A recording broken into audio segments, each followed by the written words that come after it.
नमस्कार, मैं हूं अंचल सक्सेना और द मेसी सक्सेना में आपका स्वागत है। अगर आपने अब तक मेरा चैनल सब्सक्राइब नहीं किया है तो मेरा चैनल सब्सक्राइब कीजिए, इस वीडियो को लाइक और शेयर ज़रूर कीजिएगा और लेटेस्ट अपडेट्स के लिए बेल आइकन ज़रूर दबाएं। आज की हमारी किताब है डॉक्टर जोसेफ मर्फी की the power of your subconscious mind. जितनी शिद्दत से मैंने तुम्हें पाने की ख्वाहिश की है, हर जर्रे ने मुझे तुमसे मिलाने की साजिश की है। ओम शांति ओम से शाहरुख खान का ये फेमस डायलॉग, उसकी ये 2 लाइनें इस किताब को पूरी तरीके से सम अप करती हैं। यानी कि अगर मुझे ये कहना चाहिए कि इस किताब के बारे में मुझे 2 लाइनें कहनी हो तो मैं यही कहूँगी, क्योंकि ये किताब बात करती है लॉ ऑफ अट्रैक्शन के बारे में, मैनिफेस्टेशन के बारे में, हीलिंग के बारे में। One of the pioneering voices of affirmative thinking, Dr. Joseph Murphy can unlock the truly staggering powers of your subconscious mind. ये किताब उन किताबों में से एक है जो आपकी वाकई ज़िंदगी बदल सकती है। इस किताब के पीछे भी लिखा हुआ है a book that can change your life. और ये सिर्फ लिखने के लिए नहीं लिखा हुआ, ये इस किताब में ये ताकत है कि आप अपने जीवन में सकारात्मक परिवर्तन कर सकते हैं। पिछले 2 वीडियोस में से मैं साइकोलॉजिकल किताबों पर बात कर रही हूँ, साइकियाट्रिस्ट की लिखी हुई किताबें, इसके अलावा परमहंस योगानंद जी की आत्मकथा, और तीनों ही किताबें आज के समय में बहुत ज़्यादा उन ज़रूरी किताबों में से है जो हर किसी को पढ़नी चाहिए और अपनी भाग दौड़ और स्ट्रेस वाली ज़िंदगी में कुछ बदलाव लाने के लिए, अपने मानसिक त्रास को कम करने के लिए या उन सब परेशानियों को से जूझने और झेलने की शक्ति पाने के लिए इन किताबों को हर व्यक्ति को अपनी ज़िंदगी में एक बार ज़रूर पढ़ना चाहिए। इस किताब की थीम है लॉ ऑफ अट्रैक्शन और मैनिफेस्टेशन। मैनिफेस्टेशन और लॉ ऑफ अट्रैक्शन 2 अलग अलग बातें हैं, लेकिन दोनों का संबंध आपस में जुड़ा हुआ है। अक्सर हम लोग इसे एक ही बात समझते हैं, लेकिन ये असल में एक प्रोसेस के 2 स्टेप्स हैं। अपनी विशेस को पूरा करने के लिए, अपनी इच्छाओं को पूरा करने के लिए आपको यूनिवर्स से वो अट्रैक्ट करना पड़ता है, उसे अपनी ओर आकर्षित करना पड़ता है और फिर आप उसको कहीं जाकर मैनिफेस्ट कर पाते हैं, यानी उसे अपने जीवन में साकार रूप में पा पाते हैं। आपको अपने माँ बाप से कुछ चाहिए होता है तो क्या करते हैं, या किसी और से कोई चीज़ चाहिए होती तो आप क्या करते हैं? आप सिंपली मांग लेते हैं कि भाई मुझे ये चीज़ चाहिए, पापा मुझे ये चीज़ चाहिए, मम्मी, या कोई रिश्तेदार, या आप कुछ खरीदने गए हैं तो आप शॉपकीपर से बोलते हैं कि भाई मुझे ये चीज़ चाहिए। उस चीज़ को आपको अपनी ओर आकर्षित करना पड़ता है, भले ही आपको उसके लिए दाम देना पड़े या आपको उसके लिए कुछ ऐसा करना पड़े जो काइंड में ना सही पर किसी तरीके की कीमत हो। इस बात को आसानी से समझने के लिए मैं ये कह सकती हूँ कि जैसे बच्चे जब छोटे होते हैं और वो अपने माँ बाप से कुछ चीज़ें मांगते हैं, छोटा बच्चा कहता है मुझे साइकिल दिला दो, या मुझे पेंसिल बॉक्स दिला दो, या मुझे वो सुंदर वाला बैग दिला दो, तो माँ बाप अक्सर करके कहते हैं कि बेटा तुम अगर फर्स्ट आओगे तो हम तुमको ये चीज़ दिलाएंगे। तो वो भी अल्टीमेटली कहीं ना कहीं आपके जो विशेज़ हैं उसकी कुछ ना कुछ कीमत है, आपको किसी ना किसी तरीके से पे करनी है। आप कुछ खरीदने जाते हैं तो दुकानदार को उसका दाम अदा करते हैं। इसी तरीके से लॉ ऑफ अट्रैक्शन काम करता है। आपको अपने जीवन में जो चीज़ चाहिए वो काइंड हो सकती है, वो इमोशंस हो सकते हैं, वो खुशी हो सकती है, वो सक्सेस हो सकती है, या वो वाकई में पैसा हो सकता है। उसको अपनी ओर आकर्षित करने के लिए उसके लिए आपको प्रयास करने पड़ते हैं। प्रयास, कभी कभी प्रयास सिर्फ पूरे नहीं पड़ते या उनमें कोई कमी रह जाती है, तो वो प्रयास सक्षम हो सकें, सार्थक हो सकें, उसके लिए डॉक्टर जोसेफ मर्फी ने हमें इस किताब में बहुत सारी बातें बताई हैं। लॉ ऑफ अट्रैक्शन को बहुत गंभीरता और गहराई से समझाया है कि कैसे जो हमें चाहिए उसे हम अपने इस दिमाग के ज़रिए अपनी ओर आकर्षित कर सकते हैं और फिर अल्टीमेटली उसे मैनिफेस्ट कर सकते हैं, यानी कि उसे अपने जीवन में साकार कर सकते हैं। सबकॉन्शियस माइंड या अवचेतन मन हमारे मन का, हमारे दिमाग का ही एक हिस्सा होता है और डॉक्टर जोसेफ मर्फी ने हमें हमारे दिमाग के बारे में बहुत कुछ यहाँ इस किताब में समझाया है। The treasure house with in you, ये इस किताब का सबसे पहला अध्याय है और डॉक्टर जोसेफ मर्फी हमें बताते हैं कि हमारे दिमाग के अंदर एक पूरा ख़जाना मौजूद है जिसके बारे में हम असल में जानते ही नहीं और हम उसके वो बंद दरवाज़ों के पीछे क्या छुपा है इसकी हमें कोई जानकारी नहीं होती। वो हमें आगे बताते हैं कि हमारा दिमाग किस तरीके से काम करता है और हमारे अवचेतन मन की क्या क्या जादुई ताकतें हैं जिन्हें हम चाहें तो जागृत कर सकते हैं।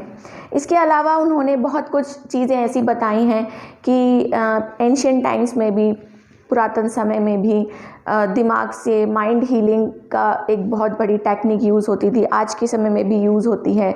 साइक्रेटिस्ट उसे यूज़ करते हैं जिसमें एक हिप्नोटिज्म एक जानी मानी विधा है। पर ये सब सुनने में बहुत मुश्किल लगता है, लेकिन वो है नहीं इतना मुश्किल, बशर्ते हम उस बात को ठीक से समझकर उसे अपने ऊपर इम्प्लीमेंट कर पाएँ। डॉक्टर जोसेफ मर्फी बताते हैं हमें कि हम जो चाहें वो अपनी ओर आकर्षित कर सकते हैं। हमारे अंदर इतनी ताकत है, हमारे दिमाग में इतनी ताकत है और हम अनजाने में भी अपनी तरफ जो चीज़ें आकर्षित करते हैं वो हमें पता ही नहीं होता कि हम वो खुद कर रहे हैं। जैसे स्ट्रेस है, गुस्सा है, किसी से नफ़रत है या कुछ बुरा जो ज़िंदगी में घट जाए, वो असल में कहीं ना कहीं जाने अनजाने हमने अपनी ओर आकर्षित किया है। यानी कि उदाहरण के लिए कि अच्छा बुरा, खुशी, गम, नफ़रत, प्यार, हर वो इमोशन या हर वो चीज़ जिससे हम अपनी ज़िंदगी में गुज़र रहे हैं, गरीबी, अमीरी, एक ठीक ठाक ज़िंदगी या बहुत खुशी वाली ज़िंदगी, ये सब कहीं ना कहीं हम अपनी ओर आकर्षित कर रहे हैं और हम में वो ताकत है। अब समझना ये है कि इस ताकत का हम सही तरीके से उपयोग किस तरीके से करें।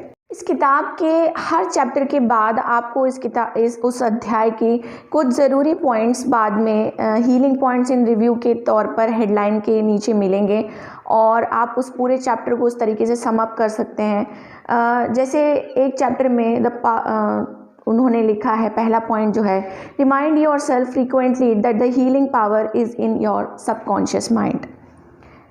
ये बात ऐसी है कि हम सब शायद जानते हैं पर हम इसे अपने जीवन में अपना नहीं पाते हैं, हम इसे समझ नहीं पाते हैं।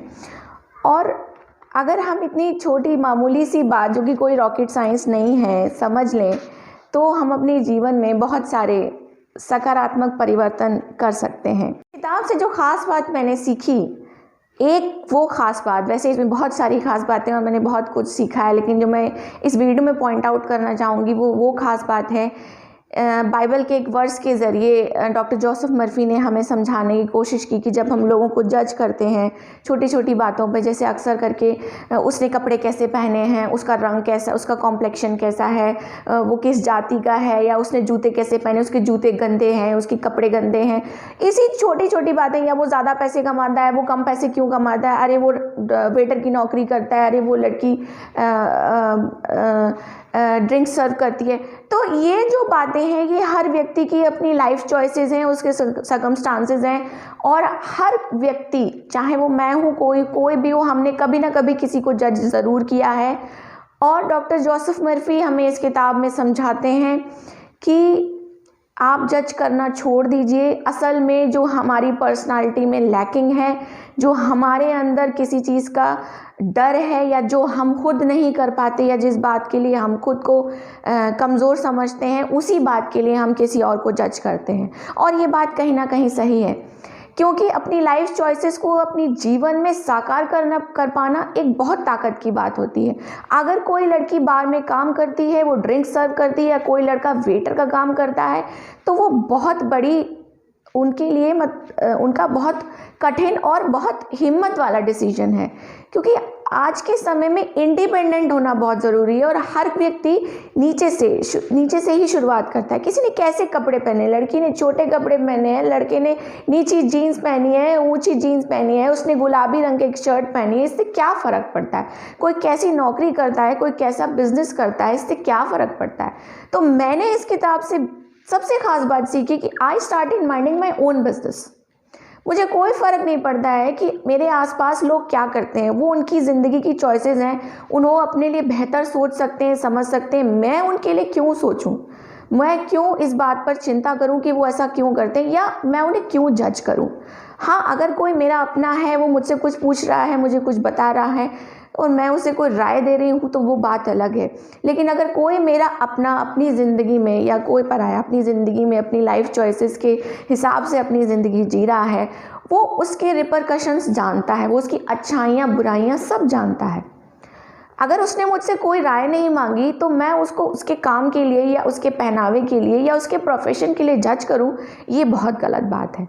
और मैंने लोगों को जज करना छोड़ दिया है।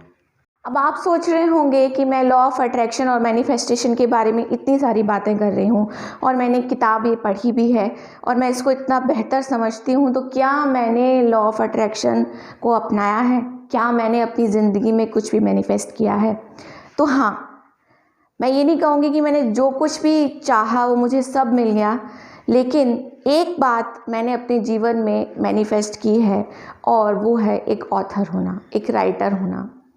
2016 से पहले तक मुझे दूर दूर तक अंदाज़ा नहीं था कि मैं लिख भी सकती हूँ। हालांकि मैं बचपन में कुछ कविताएं लिखा करती थी, लेकिन मुझे पढ़ने का बिल्कुल शौक़ नहीं था और अपनी स्कूल की किताबों के अलावा मैंने कोई भी ऐसी पढ़ाई नहीं की, किताबें नहीं पढ़ी थी जिसको आप लिटरेचर कह सकते हैं। और 2016 के बाद मेरे जीवन में कुछ ऐसा परिवर्तन आया कि मैंने कुछ अच्छी किताबें पढ़ी। कोइंसिडेंटली मैंने कुछ अच्छी किताबें पढ़ी, उनमें से डॉक्टर जोसेफ मर्फी की एक किताब भी है। और उसी दौरान मैंने एक दोस्त के लिए कुछ आर्टिकल्स लिखे और फिर मैंने अपने ब्लॉग्स लिखने शुरू किए और मैंने अपने पहले उपन्यास की कहानी 2017 के बाद लिखनी शुरू करी, 2017 से लिखनी शुरू करी। उस वक्त तक भी मेरे दिमाग में ये नहीं था कि जो कहानी मैं लिख रही हूँ ये कभी छपेगी या मुझे इसे इस तरीके से लिखना है कि मैं कल को ऑथर बन जाऊंगी। लेकिन फिर लिखते लिखते एक वक्त ऐसा आया कि मुझे लगा कि मुझे भी अपनी कहानी छपवानी चाहिए और शायद मेरी ज़िंदगी में मैं राइटर बन सकती हूँ, मैं एक रिकॉग्नाइज्ड ऑथर बन सकती हूँ। और फिर मैंने लॉ ऑफ अट्रैक्शन को ठीक से समझा, कुछ यूट्यूब वीडियोस भी देखे, कुछ रिसर्च की और एक तरीका, एक ट्रिक अपनाई जिसे मैंने ये मैनिफेस्ट किया कि मैं एक ऑथर बनना चाहती हूँ। और उसमें समय लगा, मैंने काफ़ी, आज लगभग 5 साल होने को आए हैं। 2016 से शुरू हुई जो कुछ भी, और 2019 में मुझे उसका रिज़ल्ट मिलना शुरू हो गया था। धीरे धीरे आज 2021 तक, पिछले 2 सालों में अब तक मेरे जीवन में बहुत सारे सकारात्मक परिवर्तन आए हैं और मैंने ये अल्टीमेटली लेखक होना मैनिफेस्ट कर लिया है। मैं बहुत सारी कहानियाँ लिख चुकी हूँ, मेरी 3 किताबें छप चुकी हैं, मेरी 4थी किताब अंडर पब्लिशिंग है और मैं अपने अंदर ये महसूस करती हूँ कि मैं फ़िक्शन लिखने में बहुत अच्छी हूँ, मैं नॉन फिक्शन भी लिख लेती हूँ। और ये वो है जो मैंने यूनिवर्स से अट्रैक्ट किया है और जो मैंने मैनिफेस्ट किया है। और मैं उन लोगों में से हूँ जिसने अपने जीवन में बहुत सारी नेगेटिविटी भी अट्रैक्ट की है और इसलिए मैं ये जानती हूँ कि उस नेगेटिविटी को ओवरकम करना और अपनी ज़िंदगी में पॉजिटिविटी लाना कोई मुश्किल काम नहीं है। समय लगता है, एफ़र्ट्स लगते हैं, एक पॉजिटिव एटीट्यूड लगता है और एक सही तरीका लगता है, लेकिन आप जो चाहें वो मैनिफेस्ट कर सकते हैं। अंत में मैं ये बताना चाहूँगी कि डॉक्टर जोसेफ मर्फी ने बहुत सारी बातें हमें बहुत डिस्क्राइब करते हुए समझाई हैं और जो मुख्यतः समझने वाली बात है कि हम अपने जीवन में जो चाहें वो अट्रैक्ट कर सकते हैं। हम पैसा अट्रैक्ट कर सकते हैं, हम अपनी लग्जरीज अट्रैक्ट कर सकते हैं, हम ज़िंदगी में खुशी, प्यार, सब कुछ अट्रैक्ट कर सकते हैं। बस करना ये है कि अपने अंदर से निगेटिविटी को दूर करना है, क्योंकि सबसे पहला काम ये है अपने अंदर की नकारात्मकता को दूर करना। सिर्फ ये किताब पढ़ के या उनके तरीके अपनाकर आप लॉ ऑफ अट्रैक्शन यूज़ नहीं कर पाएंगे, आप चीज़ें मैनिफेस्ट नहीं कर पाएंगे, क्योंकि अक्सर करके हमें अपनी ही विशेस पर हमारे सबकॉन्शियस माइंड को यकीन नहीं होता है, और वो यकीन ही नेगेटिविटी है। हम चाहते हैं रोज़ सुबह उठकर शायद ये कहने लगे कि नहीं मेरे पास इतना पैसा होगा, कल मेरे पास ये होगा, परसों मेरे पास ये होगा, हो सकता है मेरी ज़िंदगी में ऐसा साथी आ जाए, मेरी शादी हो जाए, बहुत अच्छा घर मिले। लेकिन अगर कहीं ना कहीं हमारा सबकॉन्शियस माइंड, हमारा चेतन मन ये कह रहा है कि जो तुम सोच रहे हो वो नहीं हो सकता तुम्हारे साथ, तो यही नेगेटिविटी है और ये आपको अपनी विशेस मैनिफेस्ट नहीं करने देगी। तो सबसे पहला काम है अपने आप से नेगेटिविटी को दूर करना, क्योंकि अगर आपको अपनी विशेस मैनिफेस्ट करनी है, आपको अपनी ज़िंदगी में खुशी चाहिए, आपको अपनी ज़िंदगी में सब वो चीज़ें चाहिए जो आप चाहते हैं, उसके लिए आपको एफ़र्ट्स तो करने ही पड़ेंगे। एफ़र्ट्स तो हमेशा करने पड़ेंगे। आप एफ़र्ट्स नहीं करेंगे और सिर्फ सुबह उठ के ये सोचेंगे कि नहीं मेरे पास ऐसा होगा, तो ऐसा नहीं होगा। ऑब्वियसली आपको एफ़र्ट करने पड़ेंगे, आपको खाना खाने के लिए खाना बनाना पड़ेगा या एटलीस्ट खाना ऑर्डर करना पड़ेगा। लेकिन हाँ, ये हो सकता है कि आपका आज दाल रोटी खाने का मन ना हो और आपको कोई ऐसा अच्छा ऑफ़र मिल जाए कि आप बिरयानी या इडली डोसा या एनीथिंग जो आपको पसंद हो, बटर चिकन ऑर्डर कर सकें। तो वो बात है कि आप क्या उसको मैनिफेस्ट कर पाएंगे। तो मैं ये कहूँगी कि ये किताब ज़रूर पढ़िए। हालांकि किताब बहुत पुरानी है, बहुत समय पहले आई थी, लेकिन आज की नई जनरेशन को ख़ास तौर से जिन्होंने ये किताबें नहीं पढ़ी हैं उन्हें किताब ज़रूर पढ़ना चाहिए। आपको इसका हिंदी ट्रांसलेशन भी अमेज़ॉन पर मिल जाएगा। मैं आपको दोनों लिंक्स डिस्क्रिप्शन बॉक्स में दूंगी। और अपनी ज़िंदगी से स्ट्रेस को, नेगेटिविटी को दूर करने के लिए, लॉ ऑफ अट्रैक्शन समझने के लिए, अपनी विशेस को मैनिफेस्ट करने के लिए ये किताब ज़रूर पढ़ें। और कुछ नहीं तो आप अपने अंदर खुशी तो ला ही सकते हैं। आप अपनी ज़िंदगी में बहुत सारा स्ट्रेस दूर कर पाएंगे। नमस्कार।